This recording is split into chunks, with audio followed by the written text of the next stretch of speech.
Welcome to the lecture on neural network, abbreviated as NN.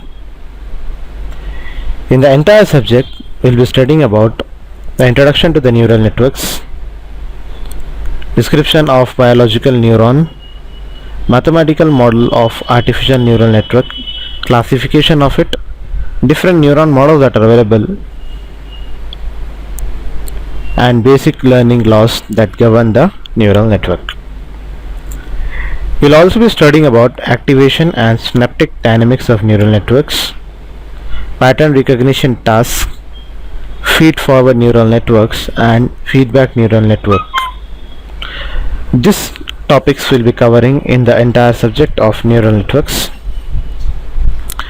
Now coming to the introduction class of artificial neural networks or neural networks. An artificial neural network is based on biological nervous system as brain. So a neural network is composed of interconnected computing units called neurons. So it is very much clear that how a human brain, which has n number of neurons, is capable of performing multiple tasking. That is, it is capable of taking information and again giving the required information to different organs of the body when required. Similar way, we want an artificial unit which consists of more computing units so that it can give it direction to perform it.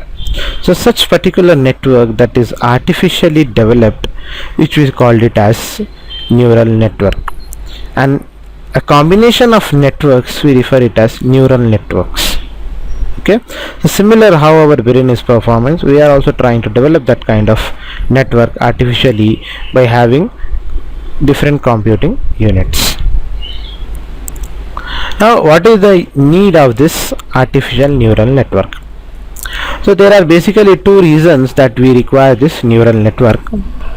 First is the technical point and the other one is the biological point. So there are some problems such as character recognition or prediction of future states of system require massively parallel and adaptive processing. So with respect to futuristic approach, we need to understand the problems that can occur, such as character recognition. So for this future prediction in a massively high level, neural networks are much more appropriate, such as if you use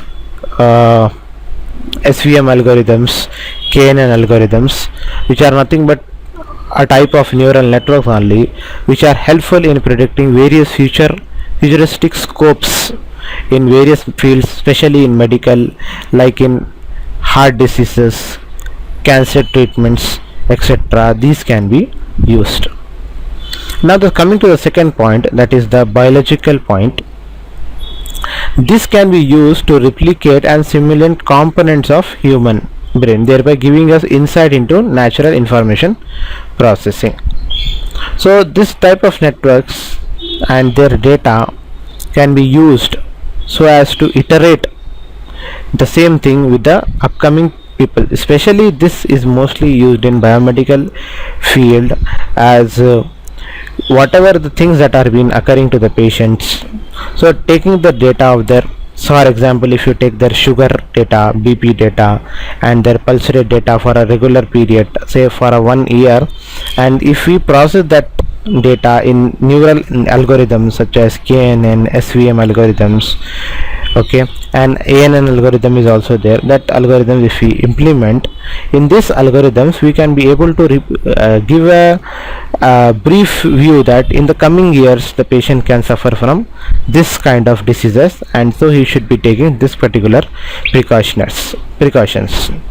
So neural networks in advantages in biological point of view also. Now how the biological neural system like human brain works. So these, whatever the things what we are able to experience, are how we can see how is the information stored and retrieved in the memory, how do you learn not to touch like fire, how our eyes adapt the amount of light in the environment, and other related fields such as neuroscience, computation neuroscience, psychology, cognitive science, medicine, etc. Now what is real neural learning? Now if you see the synapses, they change the size and strength with experience. So here we have a parameter which is called as Hebbian learning. When two connected neurons are firing at the same time, the strength of the synapse between them increases. So neurons that fire together wire together. So means we can have a good chain of neurons in this particular circumstance what I am explaining to you, that is Hebbian learning. So this is referred as our real neural learning. Now coming to biological neurons. Now biological neurons means it is nothing but our human brain. So in our human brain, tens of thousands of neurons are been available, and each neuron is connected to thousands other neurons. And now neuron is the main thing that is doing all the things, connectivity to the brain and to the different parts. So what is basically the neuron made of? The neuron is made of soma, dendrites, axon and synapses. So what is the soma? The soma is the body of the neuron. Dendrites are the filaments that provide input to the neuron, and the axon is the one that sends the output signal, and the synapses makes the connection with other neurons which releases certain quantities of chemicals called neurotransmitters to other neurons. This is the structure of the neuron. As you already know, earlier stages you have studied everything this. Now this is the modeling of the brain function. This in the earlier further going classes you'll understand this diagrams in a much more easier way, as you'll have a idea of it. So this is the mathematical approach modelic view. So here we take the inputs and here we get the output links. So this is our activation function which is taking the inputs and giving the required output. Now when we have understood what is the biological neuron, we will also study in depth what is the artificial neuron. Now what is an artificial neuron? Is a nonlinear parameterized function with restricted output range. Okay, so this is a mathematical diagram of it. Here you have output y, and with the inputs w0, x1, x2 and x3. This is the structure of our simple neuron. From the last diagram also you can understand the structure of it, but this is much more simpler. Inputs x1, x2 so on till xn, and you get your required output. So this is the mathematical expression of net input signal of an artificial neuron and the output what we are going to achieve. So when we are understanding that what is the necessity of artificial neural networks, you require certain activation functions so as our artificial neural network to work. First is the linearity, second one is the logistics, third one is the hyperbolic tangent. Now how do these neural networks and artificial neural networks work? So as it is very much easier to understand, because our brain also takes information, stores the information, and when required releases the information. Similar way this also works, but we need to see it with a technical point of view.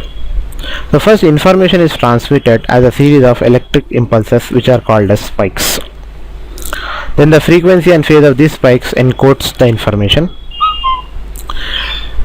Now in biological, one neuron can be connected so as 100,000 other neurons.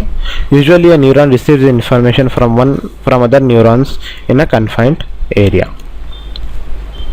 So this is the example where we are able to applicate the example of navigation of a car, where it is showing it the navigation path. So this is done by Pomerleau. The neural network takes inputs into 34 by 36 video image and 7 by 36 range finder. Now the output units represent drive state.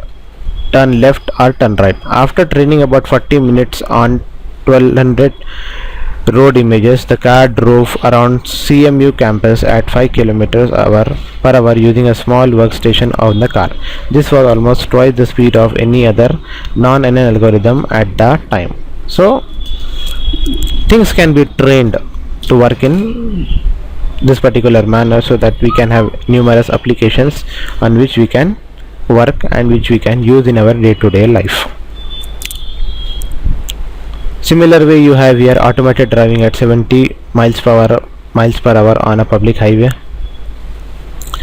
Yeah, so when you have understood some basics about what is neural network, artificial neural network, biological neural network, we'll try to compare it with a computer, as it is a very important device that is used in our day-to-day life.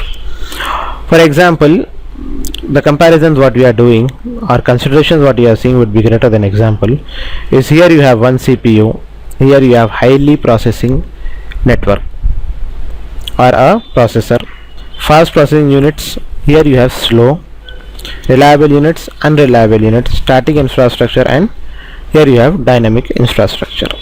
So these are the differences that are arising between the computer and the neural networks. Now if you see the processing is slow and the units are unreliable and it is dynamic, the 2 points that are slow and unreliable might be a concern to you when compared to the computer, but these are not of a concern because a neural network is getting first trained with the given data and trying to adopt the futuristic conditions and provide us the usable and what required outputs with respect to the future. So these 2 points are a considerable points with respect to our neural network. Now coming from a simple neural network to a good neural network, that is we can now understand it. 2 inputs given to the next stage, this is called our intermediate stage and this is our final stage. So every input, everyone is getting signal from everywhere, and the last one is getting a concise output which is the required one. Now what are the network layers that are being present? The common type of neural networks consist of 3 layers. A layer of input neurons, second one is the hidden neurons, and the third one is the output neurons.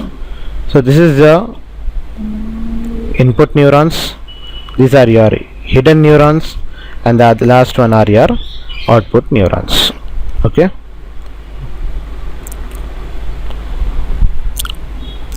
yeah, coming to the architecture of our neural networks, it has feed forward networks which allow the signals to travel one way from input to the output. It has feedback networks, the signal travels as a loop in the network, the output is connected to the input of the network here. This is the same diagram with the labeling done. This is the comparison of the brain and the traditional computers. Yeah, now coming to the main thing why we are using this neural network. The reason is we should be having applications that are being very much useful. The first application we can take it as face recognition, then going on time series prediction, process identification, process control, optical character recognition, adaptive filtering, and etc. There are numerous more applications also available. And finally I will conclude with the quote that if the brain were so simple that we could understand it, then it would be so simple that we couldn't.